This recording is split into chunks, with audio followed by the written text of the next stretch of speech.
Hey everyone, it's Jessica from Stitchhouse. I'm trying something new. I hope you like these videos. I'm not sure where they're going yet, but the whole point is to have fun and talk to cool people, and that's what I plan on doing. So if you like this video or you find something really interesting in it that you think you could share with somebody else, I hope you do, and look forward to creating more things in the future. Thanks for watching. Are you ready? I'm ready. I don't even know what I'm talking about, but okay.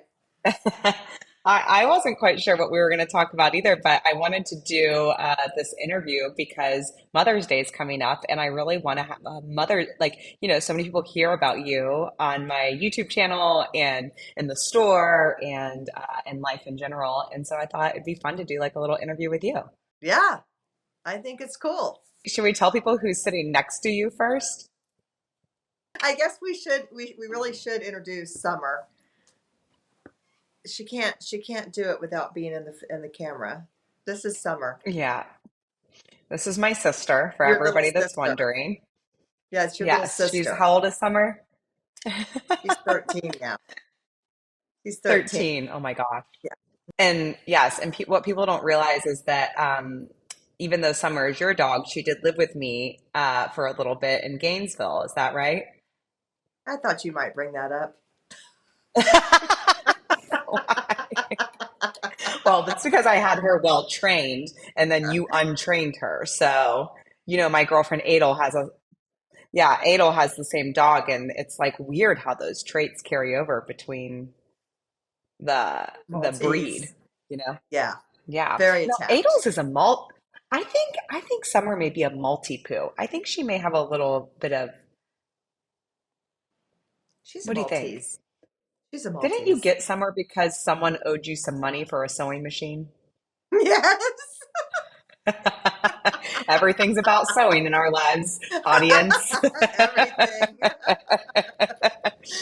Um, so yeah, I wanted to do this interview, two reasons, that's why I didn't really prep you with the things I was going to talk about. So I'll don't get be good. nervous. I'm not. That'll Yeah, be a good probably for the thing. best. Um, two reasons. One, because I think with Mother's Day coming up, it's really special that I have such a great relationship with my mom. I talk to you almost every day. Most of the days it's crying. Or, I can't do You're this, getting better. or I'm getting better. Yeah. And also, I spent uh, the greater part of the last year and a half of my life going through something pretty difficult. And I wanted to talk a little bit about that too, kind of from your perspective, so that Okay. I could, one, inspire people to maybe, make a change in their own lives, and two, kind of set the record straight and let people know what I've been up to and where I've been at. And I think there's no better perspective than a mother's perspective on that one. So I think it could be a fun interview. I told Maddie I was doing this morning, and so far, Maddie's interview was the best performing interview of my interviews that I've done so far. And she's like, "Oh, your mom's is going to be the best interview now." We love Maddie, though, don't we? Love Maddie. Yes. um, okay, I love so y'all's why don't you friendship. tell everybody? Right. Okay, well, do this. Why don't you start with telling everybody your name, where you live, what you do, and then I'll kind of ask you some questions from there. Okay. My name is Veronica Hitter. It used to be Veronica Bermudez until I married my husband. And we've been married now for, it's going to be 12 years the end of this month, believe it or not. Wow. So, Wow. yeah, it's a long time, huh? So, anyway, long time considering I was single for 19 years raising you and Jonathan, and met him and married him after y'all were gone out of the house. Figured it was time. So, anyway, what do I I do? partially, wait, I take a little bit of credit for that one because I think you were finally able to date once I left the house. Yeah, there was no dating with you, Jessica. I have a few stories, but I'm not going to say them. But no, Yeah. there was no dating with Jessica being my daughter. That's for sure. She had Nope. very high standards, and that was a good thing. So I'm grateful for that. So I finally got the man of my dreams. So anyway, but I work with him too. So we met at a It's sewing amazing. convention.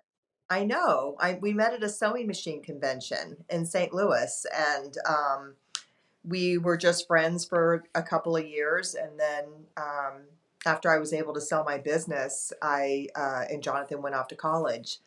Uh, we made it more than friendship, and it's been amazing ever since. I actually moved from Florida all the way to California. Never ever thought I would ever live in California. In fact, I don't think I'd ever been in California except I for don't think you've ever been when to I California. came to visit him for the first time. So I had no idea. Kind of figured it was flat, sort of like Florida, like where we live, it's in Fresno. So I was like, oh, cool, it's flat because I don't like mountains and inclines and all that stuff. I'm more of like a beach girl, and yeah, and we have a very successful business here. It's called Authorized Back and Sew in Fresno, California, and you came to work for us for about what, 2.5 years? Was Two it about years, yep. 2 years? Yeah, yeah, yeah. You came out from Florida. You were doing personal training at the time, and I really needed somebody. It was hard to find somebody. You were just you were raised by me. It was hard to find someone like me that saw the vision, um, and I knew you had even better vision because you just got that knack about you. But anyway, I called you and I said, hey, I need you to come out here and help me. I need you to come work here, at the store. And you were like, I don't want to work in the sewing machine business. I grew up in it. I don't want to work in the sewing machine business. And I said, Jessica, it's a non-negotiable. And when we say that to each other, it's a non-negotiable. So that's where So, you got that from. So my grandfather, my grandfather, my dad's father, he used to work for the Singer Sewing Machine Company back in the 40s. he sold Singer featherweights door to door back in the 40s. Yeah, the little featherweights that everybody loves today. Oh my gosh, he's probably up there saying, "Wow, I started that whole thing." But anyway, he opened up his own store in 1948 in Peoria, Illinois, and had a sewing machine store, and then relocated all of his family to St. Petersburg, Florida, and that's where he opened another store. Really cool store though, because it was cool. It was a house, like an older house, and then they had built onto it like a sort of like a commercial side of the house. Uh-huh. And so I still have dreams today about, and then my dad eventually owned this business, but like I still have dreams about how cool we could have made that store with like all the hardwood floors and like all the different bedrooms and Did they live in the house, the other part of the house? no, no, it was just, they had their coffee every morning up there in the kitchen, and and they'd go over to the store and work, but it was just a really cool little setup. And just an older St. Petersburg house. No telling what they're worth now, but anyway, so he had bought the building and all of that, and then my grandfather died the year I was born. So I never met him. He never met me, but I was named after his mother. So that's where my name came, Veronica. And I never knew that. I thought you were named yeah, after Grandpa. yeah, no, I'm named after my great grandmother. And Her name was Veronica. so Veronica, yeah. And Oh, I never. my mom Huh. told him before he died that when she was pregnant with me, she said, I'm gonna name my daughter Veronica after your mom. So anyway, yeah, kind of cool story, huh? That's cool. Cool. I never knew that. Well, I'm glad you do now. So anyway, so when my grandfather passed away, though, my grandmother, his mom, I mean, yeah, my grandmother, his mom, Grandma Keegan, little 5 foot, just little pistol there. But anyway, she was awesome and she loved to sew, but she knew nothing about the business. Nothing about the business. Like completely opposite of you and I, where we don't sew as much, but we know a lot about the business. We don't have time to sew. She had time to sew, because my Yeah. grandfather ran a business. So anyway, so my dad had graduated from US University of South Florida, same college I did, and he with an engineering degree, and he was working for Honeywell. and he kind of gave up his career basically to help his mom, with his sewing machine business because she knew nothing about it, and she didn't really have any money to continue on. They had raised four children back then, and um, that's pretty much why my that's my recollection of why my dad got into business was to help his mom. So kind of funny how you came out to help me. It It's all kind of circles around, right? that's an interesting Yeah. So anyway, parallel. so yeah, so he had that business, and the name of the business was called Sewing Machine Exchange, and that was my grandfather's name of what he named it. And my dad always said that he named it because of like he felt like his sewing machines were as important as the New York Stock Exchange. And I was like, okay. I didn't know what that meant. I just knew it wasn't a cool name for me. I was like, I don't like this name. So anyway, so my dad went on and had three stores. He had a store in St. Petersburg, Clearwater, and Tampa.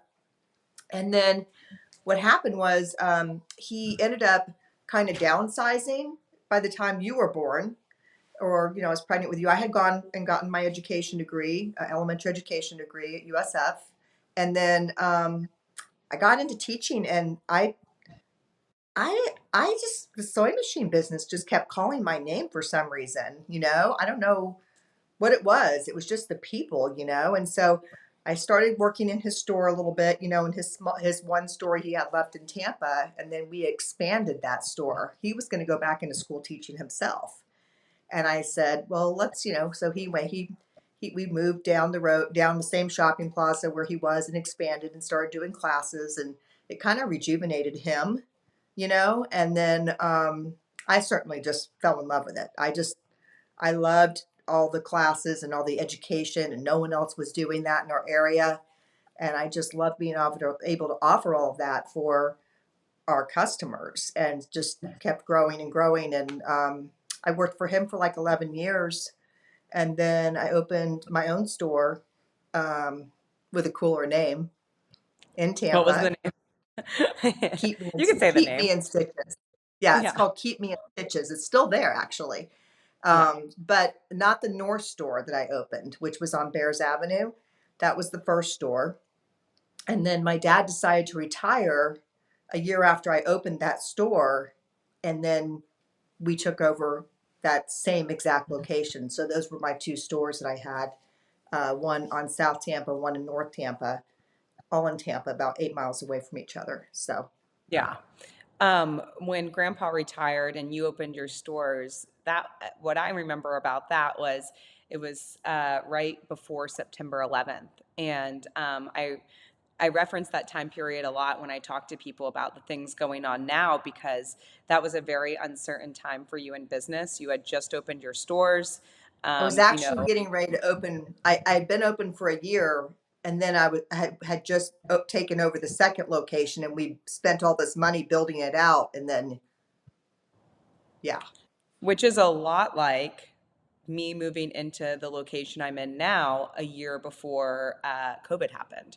And the one of the yes, reasons I moved yes, into this location was to do large scale events and have all these big classes and all of this stuff. And then COVID hits, and I felt like I was like developing like shakes at night because I didn't know what I was going to do. It was a big swallow to take on this space from 2,500 square feet to about 20,000 square feet.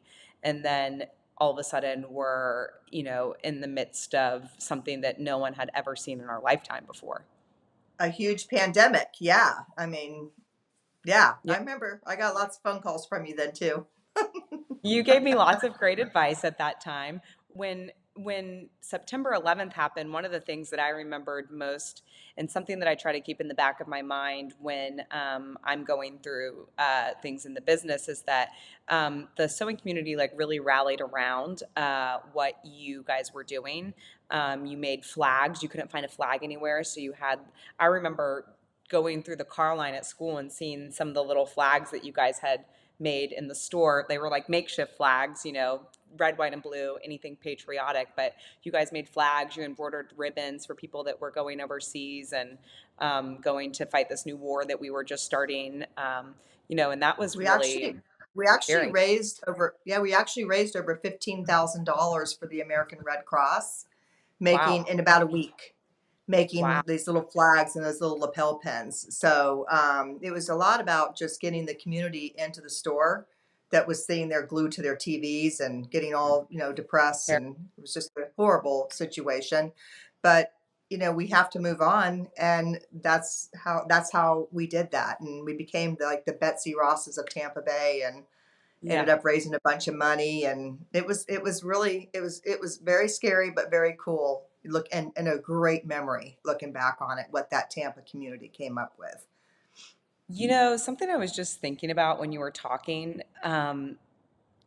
when you talk about owning your business, you say we, when you talk about Keep Me in Stitches. And Hmm. I know there was a second person involved in your business, but Yes, I had a not, business partner. it may not have been the best situation for you No. or the No. business.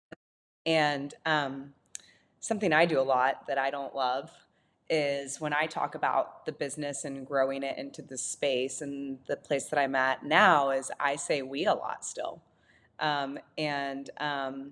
And that's something I've consciously tried to stop, Hmm. because I don't think there was really a we in in Stitchhouse's development, and I would say the same thing for you, and Keep Me Hmm. in Stitches development. Without you, there really was no Keep Me in, and we can see that today, based on the way that things have gone in that business, but you were the heartbeat of that business, much like I am the heartbeat of this business. And we You are. did that and do that despite the things that have happened to us, right? Um, We do. And you know why, Jessica? I think is because we really care about people. I yeah. mean, our the way that we feel about people and what and how we want to treat people and make them feel, we genuinely, we're wired like that. We just will do anything, to make them happy, because we just we just like that. It's what drives us, I think. And that can't be that can't be taught, and it can't be fake. It has to be real, and that's what I think people. That's why I think people attract to you so much. Like you're magnetized because you have that beautiful inner glow, and you love people. You And know, but it is hard to kind of break that like, I will do the same thing you just did. I'll say, well, when we moved into the space and when we took over this, and I was writing that letter. I don't know if you read my newsletter last night about Peg, and I about did, and it how was beautiful. It was beautiful. And again, that's what I'm trying to say to you. How much you loved Peg, and how you found such you pulled out the best of Peg, and you have that gift. It's a gift to find the best in people and truly just, let them love themselves, and you love them back. But when I was writing that newsletter, I found myself multiple times stopping the typing because I was saying, when we took over Best of Marine, I'm like, who is we? Like, Yeah. these, like, Yeah. I you don't even know, know who's we. Yeah. Who is yeah, we? who is we? I mean, Like, honestly, Jessica, I remember arriving to your small store, Ralph and I, my husband and I, and seeing you, and you had started in the office in that store, that little small store that was pre-owned that you purchased. And I just remember all the pile of, like, papers and samples that you had taken off the wall. I mean, it was just all piled up in there. And then, you know, we just got to work, right? We, Ralph and I and you, got to work. And I mean, we only came there for like maybe, I think, 4 or 5 days, but man, it was like a lot of dumpsters that we were trying to find to throw this stuff put stuff away. Because, in. I would have and money to get find rid of. stuff that, find stuff that was, that was worthy and all that kind of stuff. And there really wasn't a lot. But what you did with that small location was like amazing. And it was you, because again, you're what makes that you're the straw that stirs the drink. And I've heard that term before, but that's exactly what you are. Quit I, saying quit saying we. The only yeah, time you need to say we is you have a great staff. I do. And that's what, yeah, you have a great staff. You I and have a great Maddie team. and I call them my team. Jackie, team. I mean, I'm just so thankful Jackie is there. Every time I see Jackie in her funny pictures, I'm just like, I am just so grateful she's there with you Jackie's because Jackie said to a customer the other day that hadn't seen her in a while, Jackie said, "I'm living out my second childhood here at Stitch House." And I loved that because I kind of feel like when I was writing that thing about Peg last night, I felt the same way. And I think a lot of the customers that come into Stitch House, um, they come here because I've created an environment where people feel really happy and they feel welcomed. And like, to be honest with you, when I first walked into the store, I grew up in your store. I mean, from birth. So when I first walked into the store in Fresno, it was cute, but I was like, I hadn't really seen the types of classes that you were doing in your old store. There was like a new environment and a new atmosphere. And in my head, I thought, oh, we've got to like do something with the like community here. And I always go back to like my personal training days, which I don't talk about enough, but I was, very involved in the CrossFit world for a long time, which is a very you community were like based. you were on the news and everything like once a week, weren't you? Yeah, I did the yeah, I did the news segment once a week. You did a news Um, segment every week. I the owner of the gym, Gainesville Health and Fitness, Joe Cirilli, super cool guy. Oh, I should interview Joe. He's a cool guy. Yeah, Um, you've told me about him. he's a cool guy. He came up to me. I think I was like 19 years old, and I was in a training session with someone. He goes, Jessica, come to my office when you're done. And I'm like, oh my God, what does he want from me? Like, this is scary. I just started working there, and I lied about having my personal training certification. I did not have an official one. I hope he doesn't see that. He'll die laughing. Everybody spudged a little once in a while. Whatever. I didn't have the money to pay. It was like $600 to pay for the certification. I have the money to pay for it, but I mean, I knew what I was doing. So he came up to me and he had called me into his office and he had someone else in there. And I was thinking, I'm getting fired. They know, they found out. And I hadn't met the other person yet, but she was the head of marketing for the gym. And they asked me if I would do the news segment on Monday mornings. It was like a Monday morning health segment. And I was doing things like refrigerator raids. I was like going to people's offices and like looking at their lunches they were taking. Knowing what I know now, those could have been YouTube segments today. But Yeah. he saw something in me that like I was personable and I like to have people around me.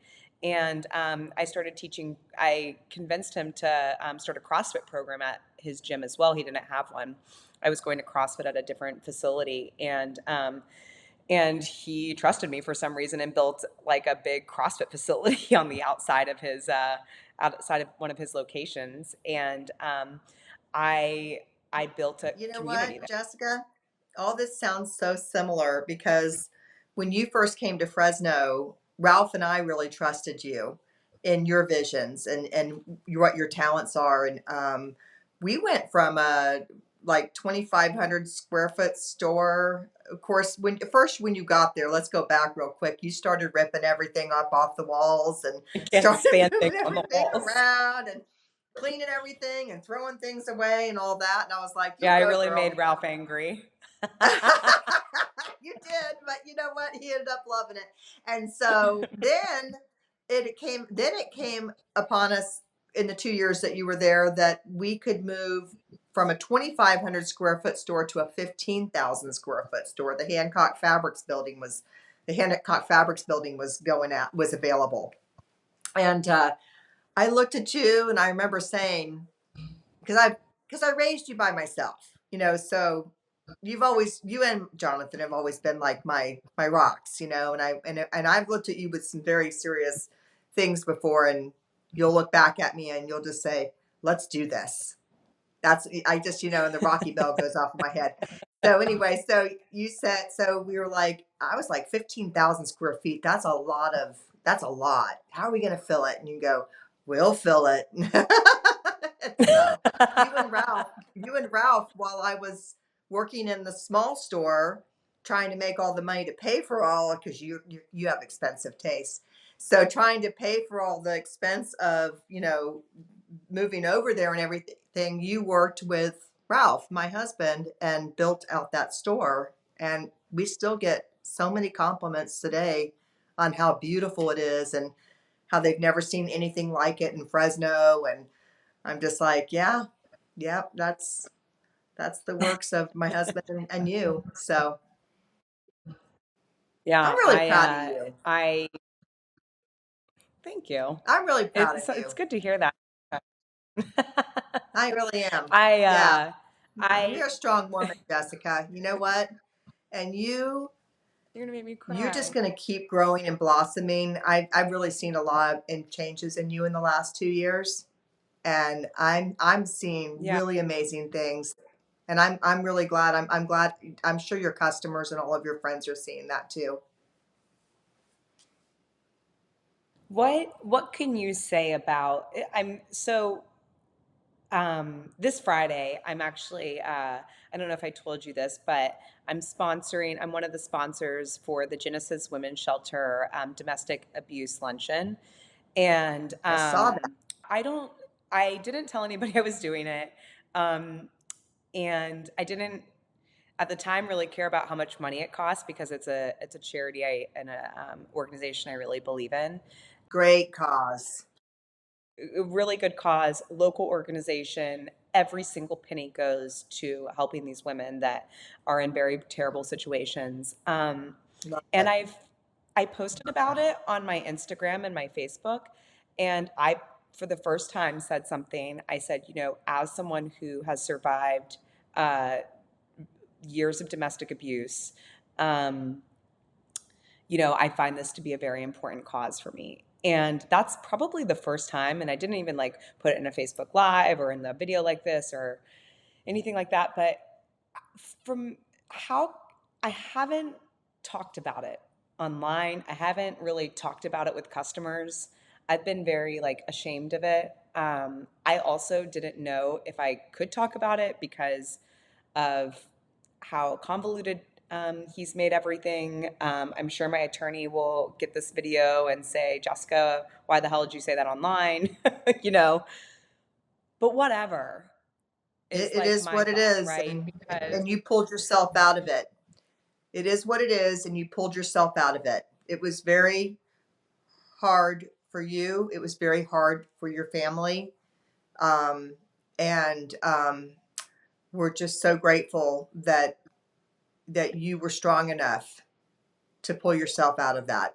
And believe me, there were a lot of prayers, lots of yeah. praying going on.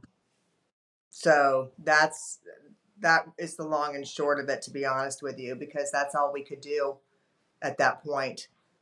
It had to be you pulling yourself out. And I remember telling everybody around me, I'm scared. I'm scared. You know, I had my only dream was to have my own business and I moved to Texas to do this for myself. Despite what people think, like nobody funded me to do this. Nobody, wrote a check and said, here, go start a business. I think a lot of people think that, I know at least the perception when I first opened the store was, and you heard it too, was that people were thinking that, oh, she's got a mom with a successful store and this is just authorized vac and so 2.0, but no one gave me any money. I mean, I had support, family support, like emotionally, and you guys came here for a few days and helped me, and there were some things that you did that did help, but it was all on me. I And so had my my own we had our own business to run, and you that's told me something a that lot. you wanted, right? And it's something you wanted to do, and I mean, the only way you can do it is to just get right in it and start doing it. And it was just you. I mean, I think But my I only think dream was to have this business, Mom. And I knew that when I finally was able to get out of that situation, and I don't just mean business wise, because I did a lot to protect my business and protect my team and my employees. I Yes. took a lot to protect them, but I knew that when I made that decision to finally stop putting up with it, that the number one thing on the line was going to be the thing that I had worked so hard for. Yes. And you still are working hard. Hmm. It's, a business is not easy. And especially when you don't have a business partner, I mean, when it's just you, I have my husband and, yes, I had a business partner, you know, not going to talk about that too much, but, that was actually detrimental at the time. But, I still had one, you know what I mean? I still had somebody to bounce ideas with, that kind of stuff a little bit. And then I had my dad, when I was working for him. So, I mean, I can't imagine doing it all by myself. Um, I mean, there's just so much to owning a business and lots of moving parts. And I mean, you are doing it, and so it's it's not getting easier. It's just getting more tolerable, I think, for Yeah. you. Because you are a big front end person, and the back end part is not your favorite because you love people. Oh, So you're learning to now get those bases covered. But there's just so much to learn, about business. And again, I say your staff, but your team, um, they're really supportive of you, and I think that's what's really helped too. Plus you have a really good set. You have some really good friends out there I have great that have been friends. very good for you. Yes, very I, good for you. But I I, want you to know I'm your mom, and I will always be here for you. I know that. I love you to the moon and back. I know Okay, and I'm your biggest cheerleader. that. What's something you want people to know about me from a mom's perspective? Well, I think that they already know that you have heart and that you're not in it just for the money. You're in it because you like to help people. And that's a main thing right there, is that, if you go into business, and especially this type of a business, just to make money, that's just not going to work No, in this type of business. It's no. more about building the community, um, helping people feel successful and happy about themselves, and confident with the products that they purchase, and confident in you that you're going to be there to support them, with the right staffing and the right, people and all of that. And that's hard to build. That's Yeah. really hard to build because I know I can identify with it because from going from Florida to having a great staff. I mean, I loved my all of my team at both stores. And then coming to Fresno and having no employees and then trying to build the employees, that was hard here too. It's still hard for you. Yeah, you have to go through people to get to the right people. And that's Yeah. hard because I want to love everybody, but they may not be the right person for the position.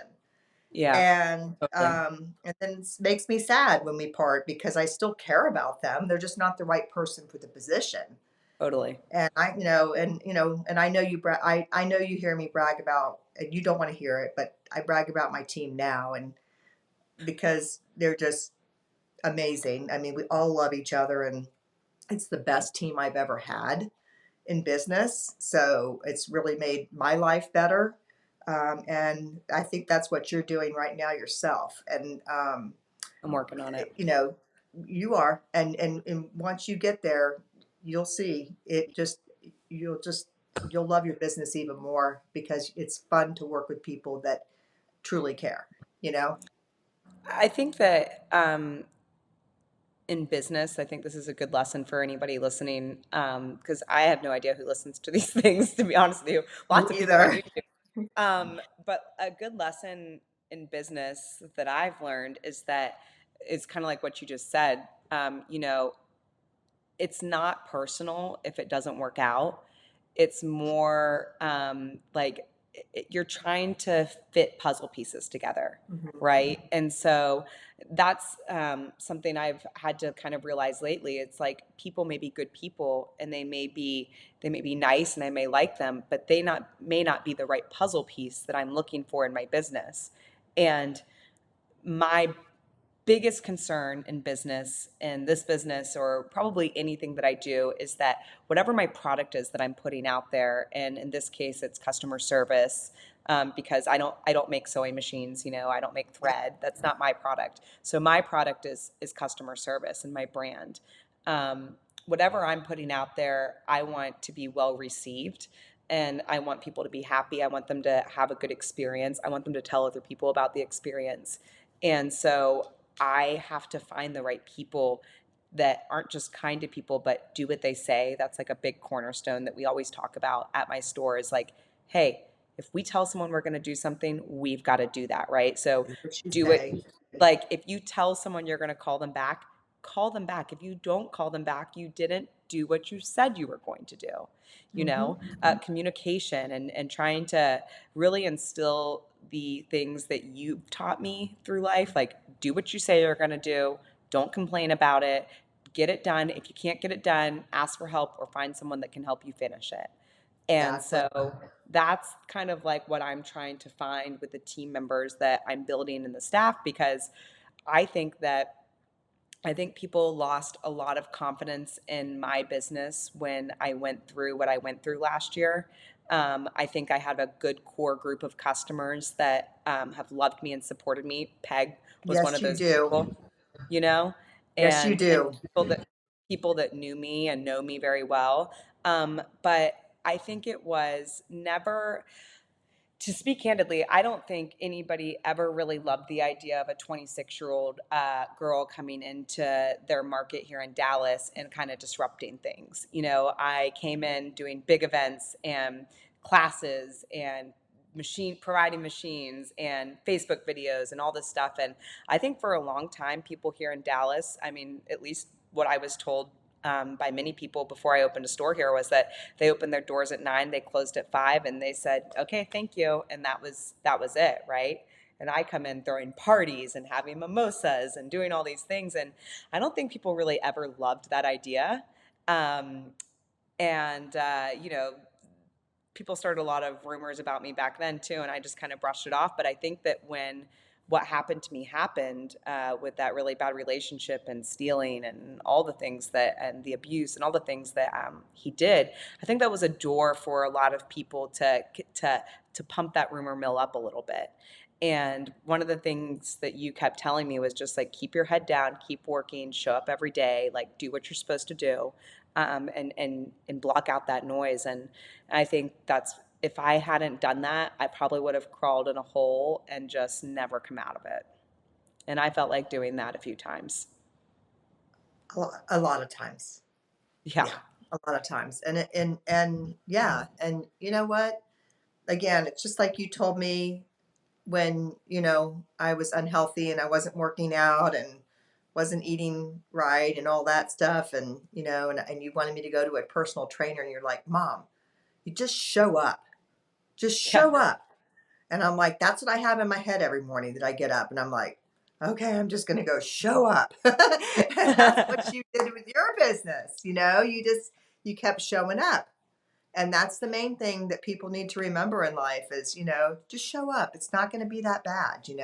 It may not No, be perfect, but nothing is, no. and just have to do the best you can with the resources that you have. And Yep. you were left with a lot of bad situations because of that relationship, monetarily, um, physically, emotionally, all of that, and And my safety even. your safety, and yeah, and probably still your safety. But the thing I'm gonna say is that you, again, you just kept showing up. And that's what you want to keep doing, Jessica. You just want to keep showing up because your customers rely on you. This is their happy place. I know. And that's something that I know drives you, is your customers, and then also your employees. They rely on you too, and they rely on you to hire the right people and have the right people and the right team members. Because if one team member drops the ball, well, then all the rest have to kind of make up for that, Yep. and that's why it's important. And I know you are right now. You're working on getting all the right players in place, Yep. and when that happens, which is it's definitely moving along much faster than I thought it would, and because it takes time. And I know that they're going to see a big difference in the next probably 6 months at least. They're going to see a big difference in Yeah. structurally in your business. I hope so because it is a full-time job just trying to get a team in place. And then in addition to all the other things that I manage, it's like I I don't know when I have time to have friends and all these other things that I've been really trying to prioritize. And at this point in my life, to be honest, I'm really trying to prioritize relationships. I when I started the business at 26, I the reason that I wanted to jump in with 2 feet at that age, and you may remember me telling you this, was because in my head I thought, okay, I'll focus on my business for 4 years, and then I'll focus on finding a relationship, and then I'll have kids, and et cetera, et cetera. Well, that didn't really pan out. Nothing ever pans out, exactly the way we think it's going to. And so at this point in my life, at 33, I'll be 34 at the end of the year. I want to focus on being healthy and happy, and having Yes. those supportive relationships that make everything in life better. I just did my girlfriend Adel's podcast, and we talked a lot about how much friendships are really important to other women, and how other women have such Very. a time finding friends. There's so many women that don't have friends or don't have a support group or a network, and And I that's a feel choice. that's And a that's choice. a choice. They need to get out. They need to get a hobby. They need to get around positive people. Yep. Sewing is one of the most positive hobbies you can have because you're being creative, you're Yep. using technology, which is keeping your brain going. You're meeting like-minded people that like to be creative, and creative people love to give. Yep.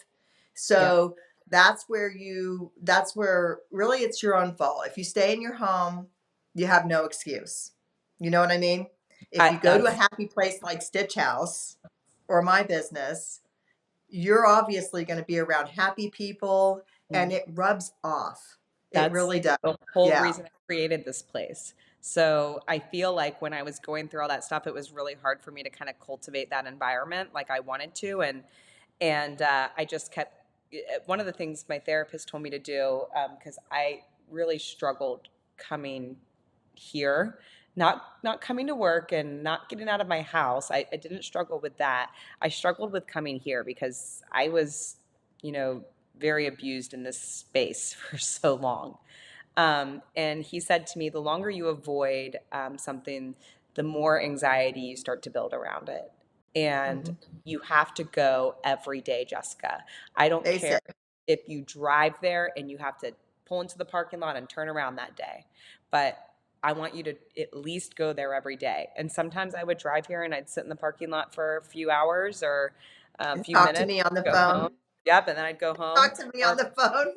or Maddie would come and get in my car and make me listen to Shania Twain. We talked about that in our interview, but the whole point of me building this place was to build a community for people that I maybe have recently lost, a loved one, or Or maybe in the same position you were.